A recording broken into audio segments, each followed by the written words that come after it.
কার শুনবো, একটা কথা কইতে পারি। মানে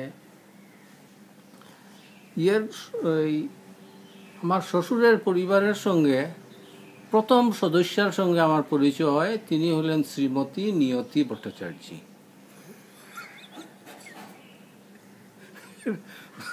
আমরা থেকে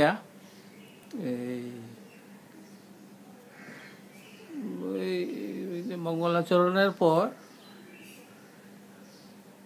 আমরা শিলং যাওয়ার পথে গুয়াহাটিতে, শিলং থেকে গুয়াহাটি এসছি, যাব করিমগঞ্জে যাব। তখন ওই ট্রেনে প্রথম দেখলাম শ্রীমতী নিয়তি ভট্টাচার্যকে, ওদের পরিবারের প্রথম সদস্য, যার সঙ্গে আমার পরিচয় হয়।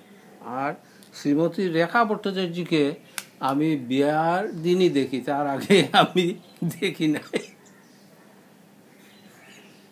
তারপর কোনো একটা ফটো অবশ্য দেখানো হয়েছিল আমাকে, এই পর্যন্তই। আচ্ছা, আর তো কি বলবো, আর কিছু বলার নাই আমার। চাকরিটি আর চাকরি তো সাধারণ চাকরি, অতিশয় অনেক ভুল টুল হয়েছে চাকরিতে, ডিপার্টমেন্ট ছাড়াই ভুল হয়েছে। এনিওয়ে, অ্যাকচুয়ালি প্রথম ভুল হয়েছে কিনা, মেট্রিক পাস করার পরে কলকাতা ইন্টারমিডিয়েট পড়া, এটা হইল প্রথম ভুল কেরিয়ারের। প্রথম ভুল ইন দি সেন্স, আমরা তো প্রায় গ্রামের মানুষ, একটু শাই।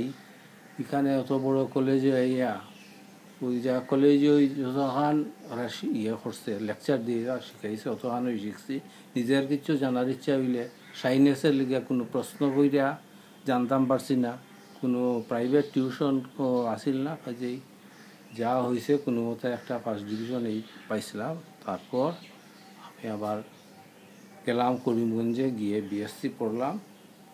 আচ্ছা, পড়ে তারপরে কিছুদিন স্কুলে চাকরি করলাম, ইনক্লুডিং গভর্নমেন্ট স্কুল। তারপর এই চাকরি পাইলাম, এই যে অ্যাকাউন্টস ডিপার্টমেন্টে জয়েন করলাম এস অ্যাপ্রেন্টিস।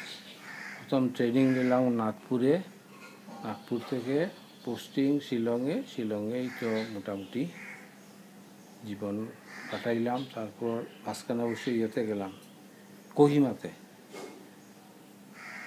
এই তো। তারপর